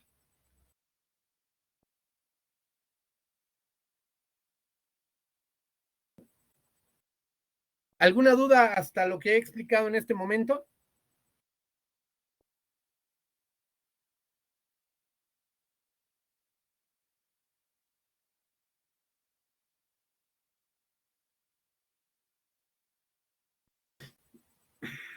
Ahora, vamos a las fuentes del derecho internacional público, de acuerdo a lo que, más bien, corrijo, a las fuentes internacionales del derecho público. Así como tenemos leyes, costumbre y jurisprudencia, a nivel internacional también lo hay, solo que esas leyes son los tratados. Su regulación está en nuestro sistema, en la ley sobre celebración de tratados. Y esto básicamente significa que dos entidades soberanas, fundamentalmente estados, que no son los únicos, deciden ponerle una práctica común a una situación jurídica que los aqueja. Por ejemplo, yo tengo delincuentes que se fugan a tu país y tengo algunos de tu país que se vinieron a esconder acá. ¿Qué te parece si hacemos una ley de un tratado de extradición para que yo te pueda mandar con causa legal justificada a los delincuentes que están evadiendo la justicia en tu país y tú me mandas a los míos? Entonces ahí está el principio de reciprocidad y aplica muchas normas convencionales que ya estudiamos, como por ejemplo la pacta sunt servanda, la libertad de decidir a qué me voy a comprometer, la res inter alios acta. Ese tratado solo va a vincular a los que lo suscriban, pero además se tiene que aprobar en su derecho interno. Y si son tratados en materia de derechos humanos, tiene que ver otra vez lo del bloque de constitucionalidad que les acabo de explicar hace un momento. Eso es muy importante para saber cuál es la norma suprema. Entonces, yo con esa entrada del bloque de constitucionalidad puedo promover en un acto jurídico que un tratado tiene mayor protección de un derecho humano y lo hago valer ante la autoridad nacional, porque es derecho humano más amplio. Ya será la autoridad, por ejemplo, el juzgador, quien valore si tengo razón o no. Entonces, ese trance en donde yo propongo que un tratado internacional le da mayor protección a un derecho, se llama parámetro de la constitucionalidad. Es en la que los operadores jurídicos decimos, no, mira, este tratado internacional tiene mayor protección, perdón, este derecho humano tiene mayor protección en este tratado, tiene más protección que en la Constitución. Entonces, aplícame en primer lugar el tratado, no la Constitución. Ya el juzgador o la autoridad que conozca, dependiendo qué tipo de acto jurídico esté realizando, ya me dirá si tengo o no razón. Pero en el parámetro de la constitucionalidad, somos los operadores jurídicos los que lo promovemos. ¿Estoy siendo claro con esto?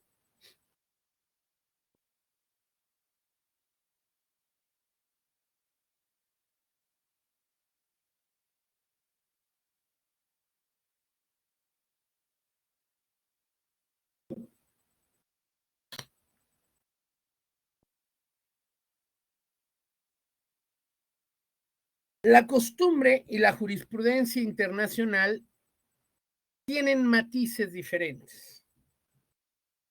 La costumbre tiene sus dos elementos, invetracta, consuetud y opinio iure.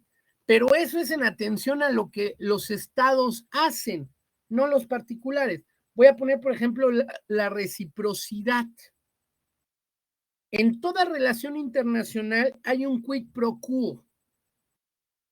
Yo le voy a poner inmunidad a tus funcionarios y no los voy a tocar. Esa es la costumbre. Yo respeto tus funcionarios, tu cónsul, tu embajador, tus agregados, a quien me mandes. Yo lo recibo, veo la carta con que me lo estás mandando, veo sus credenciales, les doy la bienvenida y que se pongan a chambear. El embajador a ver qué rollos va a arreglar, el cónsul por dónde va a meterle cuestiones para que se agranden o se mejoren las relaciones comerciales. Tus agregados culturales, por ejemplo, van a participar haciendo eventos aquí en mi país para que conozcamos tu cultura y a lo mejor eso permite que se hagan relaciones económicas con empresarios interesados aquí en mi país. Pero tú también vas a dejar que los míos hagan su chamba. Yo te mando a mis embajadores, a mis cónsules, a mis agregados, y el trato que yo les doy a los tuyos, tú se los das a los míos. Eso es un principio de reciprocidad. ¿Me doy a entender?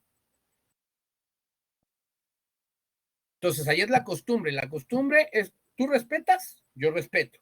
Oye, pero el presidente de ese país se puso loco y expulsó a 2 de tus funcionarios declarando personas no gratas. Ah, pues va. Ahora yo te declaro non grato estos 2 y los saco de mi país. Y tú me dices hasta dónde llegamos.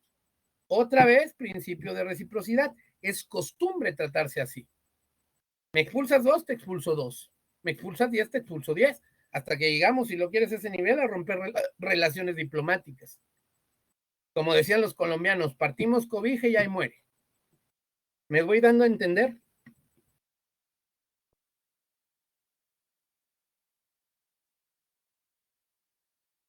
En el tema de la jurisprudencia sucede lo mismo, pero a nivel internacional. Tengo un tratado en el que estoy suscrito que es la Convención Interamericana de Derechos Humanos o Pacto de San José.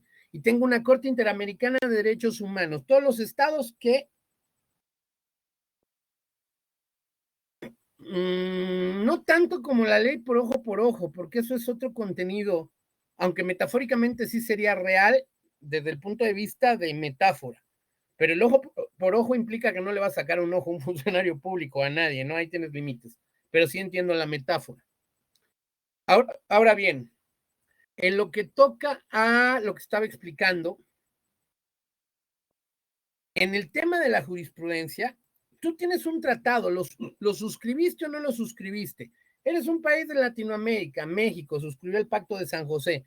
Por lo tanto, el sujeto obligado es el Estado mexicano y todas sus autoridades. ¿Y a quién proteges a los ciudadanos? Te dice, debido proceso. El tratado internacional llamado Pacto de San José tiene una mayor protección en el tema de debido proceso. ¿Por qué? Porque exige que contra cualquier resolución de una autoridad mexicana o de cualquier estado que haya suscrito el pacto, debe de garantizar que existan procesos rápidos para conformarse contra una resolución de una autoridad, los recursos eficientes. Si tú no tienes un recurso eficiente, entonces le dices al juez, oye, el Pacto de San José dice que tú, Estado mexicano, tienes que darme un recurso rápido y eficiente. No lo tenemos, me voy por el Pacto de San José. ¿Sí me doy a entender? Yo lo invoco como una prerrogativa ante el Estado mexicano. Pero si el Estado mexicano no me hace caso, entonces a través de las instituciones de derechos humanos, yo me voy a inconformar, me voy a pelear contra el Estado mexicano, pero ya no en un tribunal nacional porque lo voy a perder. De hecho, puedo perder en un juicio nacional. Puedo perder el juicio natural, puedo perder el recurso, una apelación, puedo perder el amparo y puedo perder hasta el amparo en revisión. Si es un tema de derechos humanos, te lo peleo en la Corte Interamericana y te voy a pelear a ti, Estado mexicano. Y si estoy en lo correcto, como tú te suscribiste ese tratado, te tienes que apegar a lo que diga sus resoluciones cuando eres demandado. Y por lo tanto, si pierdes, tienes que hacer lo que esa sentencia diga y la jurisprudencia que se cree por ese caso. Ahí tenemos el caso de Rosendo Radilla, que motivó muchas reformas para llegar al tema de derechos humanos y dejar de que las garantías individuales fueran el centro de protección, sino que se trasladan a un aspecto secundario y el aspecto primario es por los derechos humanos. El caso Rosendo Radilla tiene que ver con esta situación de resoluciones o sentencias internacionales y jurisprudencias que de ellas se emitan. ¿Estoy siendo claro?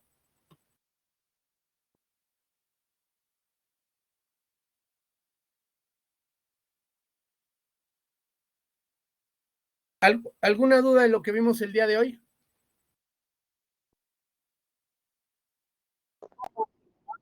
No, profesor, hasta el Bueno, momento parece. Con eso damos por agotado este tema de la sesión 2.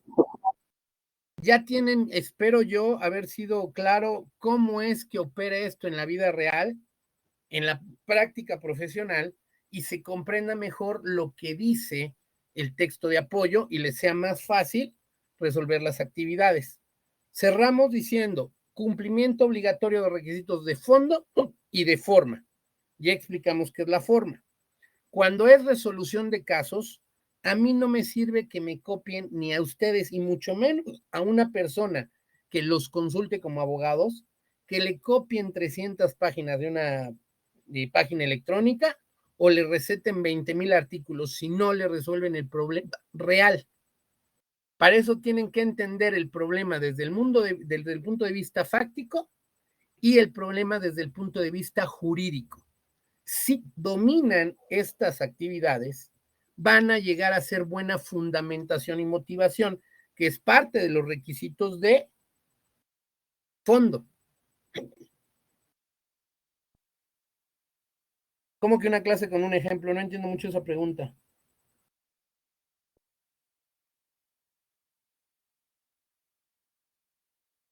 Pues les acabo de poner un ejemplo real, no les acabo de decir lo que pasó con el extranjero que querían comprar en territorio de la franja fronteriza. Ese es un caso real, es un caso práctico. O sea, hay una, creo que la pregunta va en este sentido. A ver, ojo con algo. El abogado tiene dos funciones y voy a ser muy concreto. Pagan por las dos. Tiene una función preventiva y una función correctiva. En México, los licenciados en Derecho están más preparados para función correctiva. Ya hubo un problema, arréglalo. Y la tendencia mayoritaria aquí en México es que los abogados se consultan para arreglar problemas. ¿Me doy a entender con eso?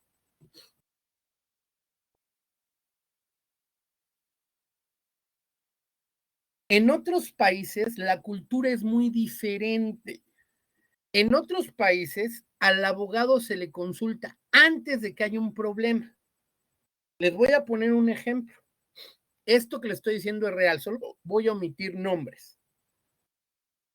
A mí en el año pasado, una empresa internacional me contrató para hacerle una investigación sobre el tema que menos se pueden ustedes imaginar, que son juegos y sorteos.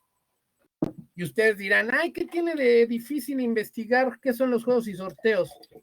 Pues dicho así, nada, pero cuando te dicen, investigate qué norma regula los juegos y sorteos en 20 países, y de esos 20 países, 3 solo hablan inglés, díganme ustedes qué tan fácil puede estar. ¿Ustedes qué opinan? ¿Tuvo facilito?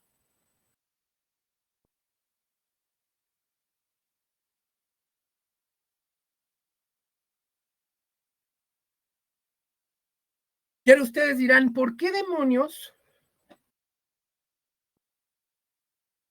una empresa que se dedica a vender juguetitos, para no entrar en detalles, quiere saber cómo se regulan los juegos y sorteos en 20 malditos países?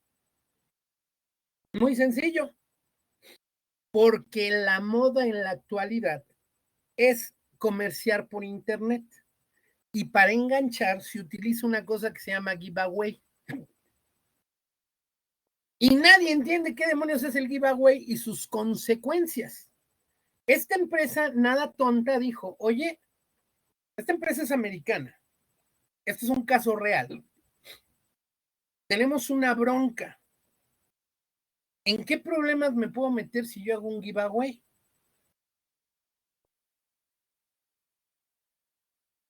Entonces, la primera pregunta que se hicieron, bueno, ¿dónde lo quiero hacer?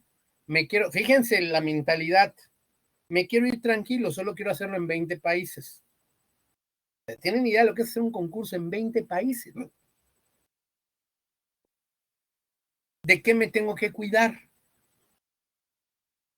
Esa empresa tiene un departamento jurídico allá en Gringolandia. Pues no lo quisieron agarrar, no quisieron hacer ellos la investigación. La aventaron para acá a México. Y por azares del destino, a mí me tocó realizar esa investigación. ¿Por qué lo hicieron? Porque tenían el proyecto de hacer esos giveaway a nivel de 20 países. Fue un trabajo impresionante. Aquí todo mi equipo le entró. Fue un trabajo bastante interesante. Entregamos los resultados, nos llevó otro programa que se llama, en el caso del Internet, vamos a decirlo así, reglas del juego. Se llama términos y condiciones, pero básicamente es un acto contractual adhesivo. Nada más que a nivel internacional. Nos pidieron que hiciéramos la propuesta para ese documento y ya encargados en gastos que lo tradujéramos. Todo ese trabajo se hizo. Ya van, creo yo, en su cuarto giveaway. Y hasta el día de hoy, para buena fortuna mía y evitándome una maldita demanda a nivel internacional, no ha habido un solo problema en ninguno de sus sorteos. Resumen, esas personas pagaron una investigación solo para no tener problema. La metodología, lo que ustedes me dicen, los pasos son los mismos que ya les di. Investigar la situación fáctica, investigar la situación jurídica, ver dónde pueden surgir problemas, entendiendo que un problema es una discrepancia entre la idealidad y la realidad. Lo que en materia jurídica defines qué puedes hacer por tipo de norma permisiva, prohibitiva, obligatoria, qué estás obligado a hacer, qué no puedes hacer y cómo está operando de facto el que te está consultando o el que tiene el problema, para ver si su conducta está bien o es incorrecta conforme al derecho. ¿Sí soy claro? En México la tendencia es que los abogados sean correctivos, pero en otras partes del mundo, para buena fortuna, la tendencia es preventiva y en ambas tienes derecho a percibir honorarios. ¿Qué prefiero yo en la vida real? Que me manden a cuestiones preventivas. ¿Por qué? Porque te vas a ahorrar y bueno, tú te vas a ganar tu dinero y el cliente se va a ahorrar problemas. No sé si me doy a entender. Nosotros trabajamos para tener un modo honesto de vivir. Y la forma en que ganamos nuestro dinero es con conocimiento. Y como les acabo de explicar, nunca dejamos de investigar. Este es el mejor ejemplo de lo que les puedo decir. Investigarse la legislación de 20 países, porque además no es una ley única. En esa investigación hay tratados internacionales, hay legislaciones de 20 estados y cuando menos hay 4 leyes que tienen que ver con juegos y sorteos en esos 20 estados soberanos. Derecho internacional, derecho nacional. ¿Sí me voy dando a entender? Entonces, no soy muy fan y voy a evitar en la medida de lo posible hablar del yo-yo, pero eso es a raíz de lo que me preguntaban de un caso práctico. Este es un caso práctico. El de los extranjeros que les comenté un momento es un caso práctico. No les puedo hablar de los trabajos de otros porque no los conozco, solo puedo hablar de mis humildes aportaciones en lo que he hecho en mi carrera, porque ya las vi. ¿Sí me doy a entender? Entonces, vuelvo a reiterar, ¿alguna otra duda que tengan?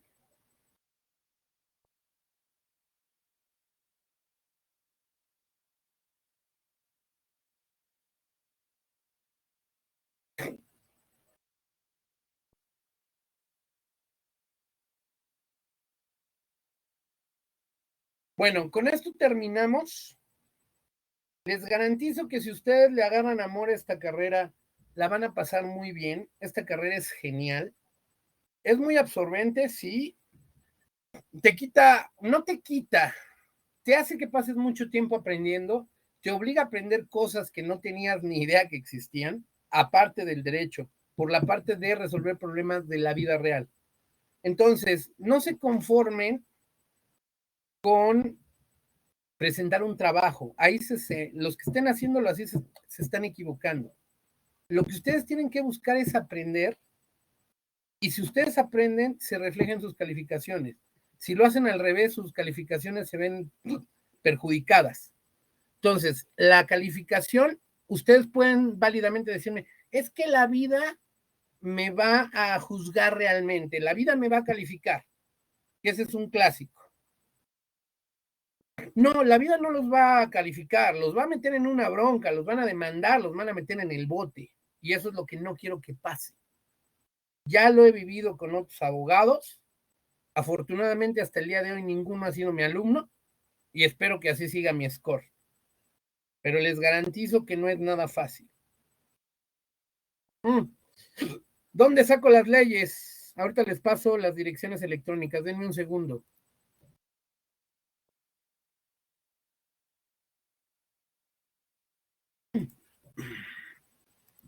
La primera donde van a ubicar las leyes vigentes es esta. Esta es del Congreso Federal. Ahorita les paso bibliografía para fuentes. Estas son buenas preguntas, Jorge. Muy buenas preguntas. Esa es para legislación federal. Esta que les estoy pasando es para legislación de la Ciudad de México. Cada uno de ustedes tiene que buscar el Congreso Legislativo de su entidad. Ahí sí me perdonan, no me sé de todas las entidades. Conozco solo del Estado de México, Chihuahua, no es cierto, Quintana Roo, no, Chetumal, que es Tuxtla, y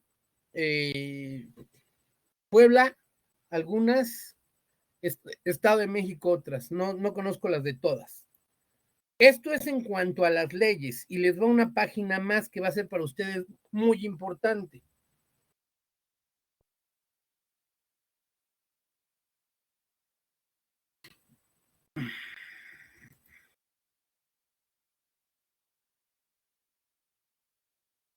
Esta página es la de la Suprema Corte de Justicia de la Nación y tiene muchas ventajas. Primera, tiene las leyes actualizadas a veces más rápido y verdaderamente más actualizadas que las páginas de los congresos de los estados. Nada más de ese tamaño es la importancia de la página de la Suprema. Tiene lo más maravilloso que pueden encontrar, que es la jurisprudencia. En esta página ustedes van a encontrar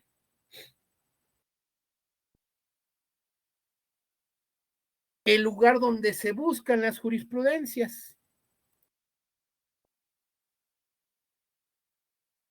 Que también le estoy poniendo en el chat el vínculo directo. Y tiene además lo más maravilloso del mundo, una biblioteca virtual. Hay cualquier cantidad de libros de todas las materias jurídicas que puedan imaginar. De ahí yo tengo varios libros en físico porque yo soy más fan del libro físico. A mí no me gustan los libros electrónicos. No estoy diciendo que sean malos, al contrario, son muy buenos, pero mi preferencia, que nadie está obligado a compartir, es tenerlo en físico. Por ideología más que por otra cosa. Pero en el caso de ustedes, si quieren y si todavía tienen ganas, podemos echarle una revisión rápida a cómo descargan los libros. ¿Quieren o lo hacen ustedes por su cuenta?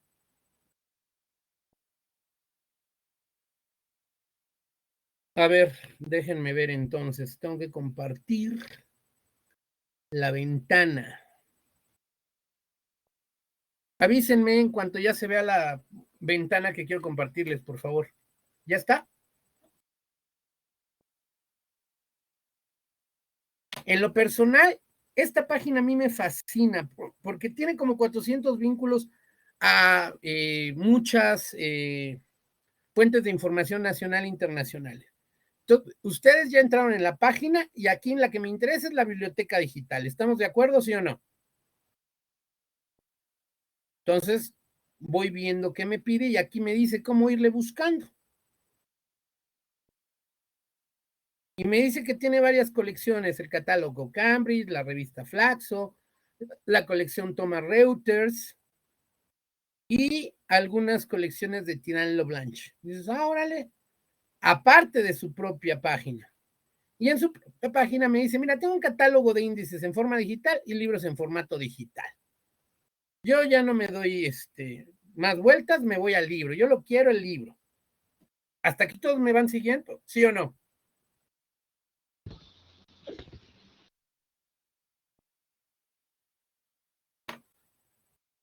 Bueno, voy a poner un libro que a mí me gusta mucho de la corte. A lo mejor no me acuerdo cómo se llama.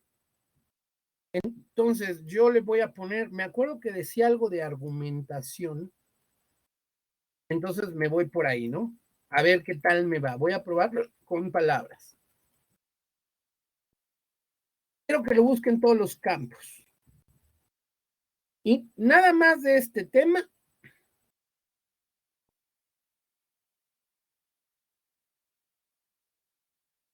Me dice que hay 53 títulos que tienen que ver con lo que yo le estoy pidiendo. 53 libros, nada más de entrada, ¿eh? Yo ya sé cuál quiero, digo, y sí sé cómo se llaman, pero quiero que ustedes vayan viendo cómo se hace una búsqueda si no tienen muy claro de qué quieren hablar. Entonces, yo ya sé cuál es el que quiero. Yo quiero este. Introducción a la retórica y a la argumentación. Entonces, fíjense bien, le voy a dar en el número. Y me dice, mira, estas son las características del libro. ¿Lo quieres? ¿Sí o no? ¿No? Pues sí lo quiero. Recurso electrónico. ¿Lo van viendo? ¿Todos me van siguiendo hasta aquí, sí o no?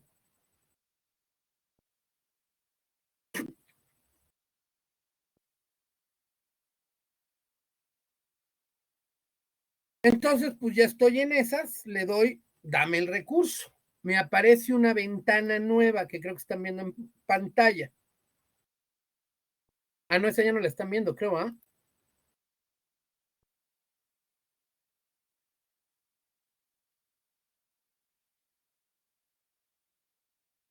Déjenme ver si les puedo poner la ventana a la que hago referencia. Aquí está.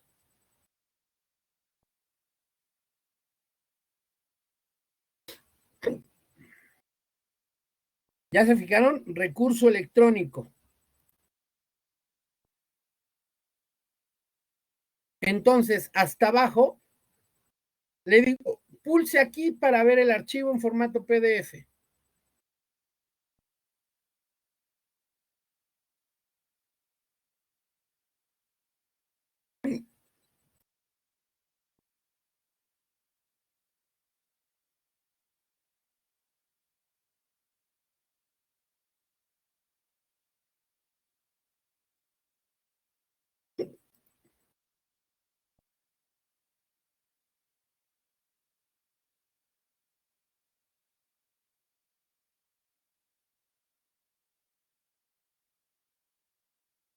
¿Me siguen viendo?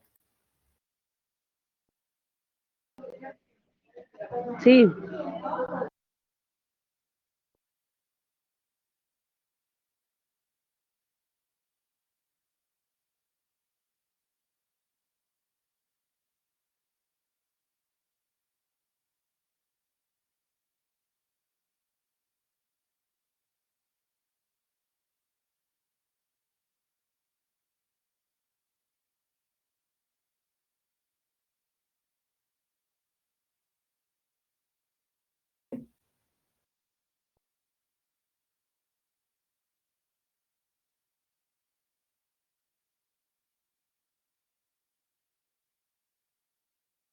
Ahorita, en teoría, les tiene que aparecer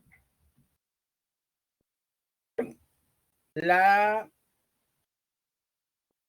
descarga en Google. Todavía está cargando porque es un libro amplio.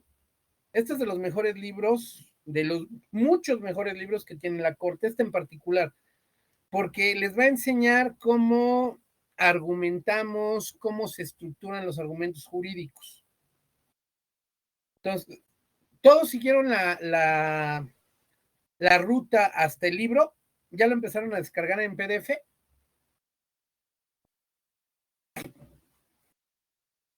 Bueno, en la ventana nueva que las aparece, díganle, hasta el final aparece descargar el libro en formato de PDF. Ah, ya se perdieron. Voy de nuevo.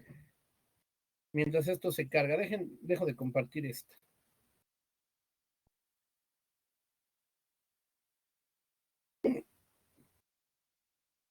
Otra vez voy desde el principio para los que se perdieron un poquito.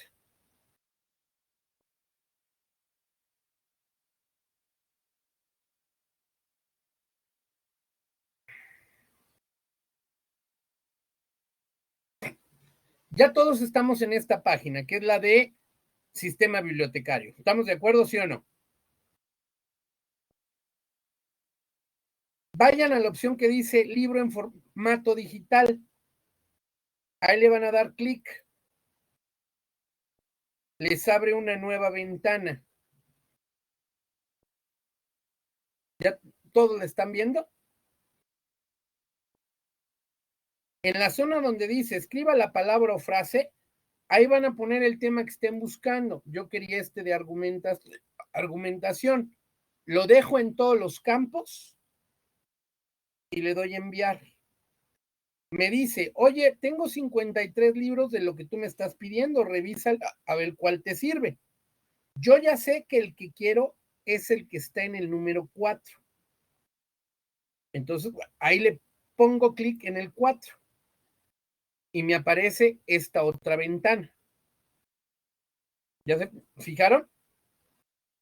¿Hasta aquí todos vamos bien, sí o no?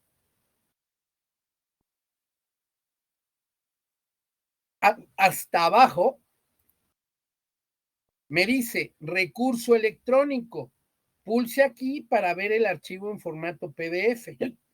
Ahí le voy a aplicar y me va a abrir una nueva ventana. Esa ustedes ya no la alcanzan a ver aquí. ¿Ya todos abrieron esa nueva ventana? En esa nueva ventana, hasta abajo me dice título. Pulse aquí para ver el archivo en PDF. Púchenle ahí, denle clic en esa nueva ventana.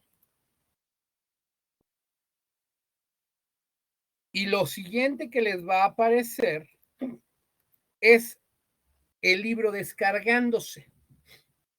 En mi caso ya se terminó de descargar y aquí está el libro en formato PDF.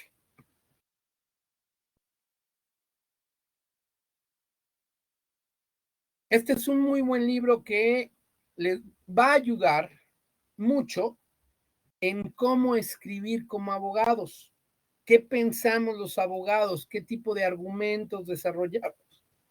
No les va a servir para una materia, les va a servir para todas y para su vida profesional.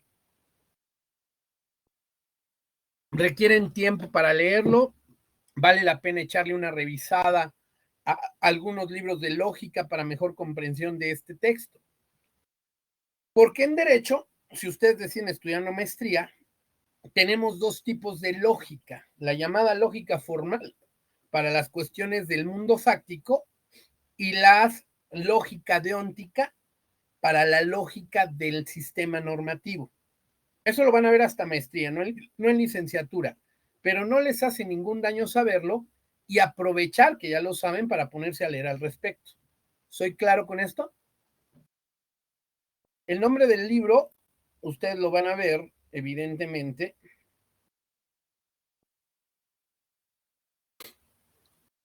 porque está en la portada.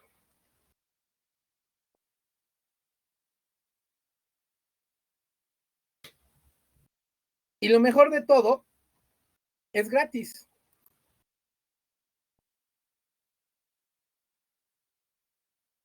De aquí hay cualquier cantidad. Ahora, ya que estamos en esa, les voy a compartir una segunda página donde pueden encontrar un chorro de libros. Abran su buscador, pongan en Google.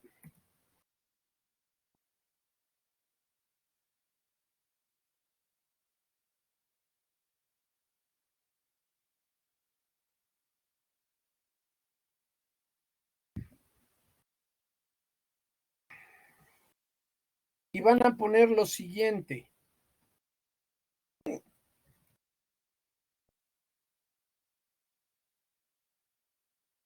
IIJ, UNAM, Biblioteca Virtual. Se van a ir al primer resultado. Aquí me manda directamente a la página de libros. ¿Qué quiero yo? Quiero un libro de Derecho Internacional. Le doy buscar y a ver qué me encuentra. La búsqueda no produjo resultados y no los va a producir si no lo escribo bien.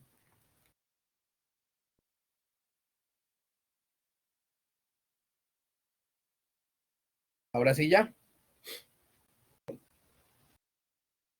Hay 164 libros.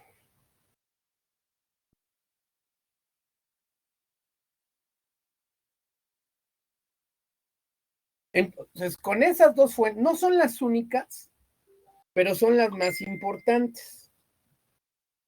Entonces, con esas dos fuentes, usted ya tienen para buscar material para aventar para arriba.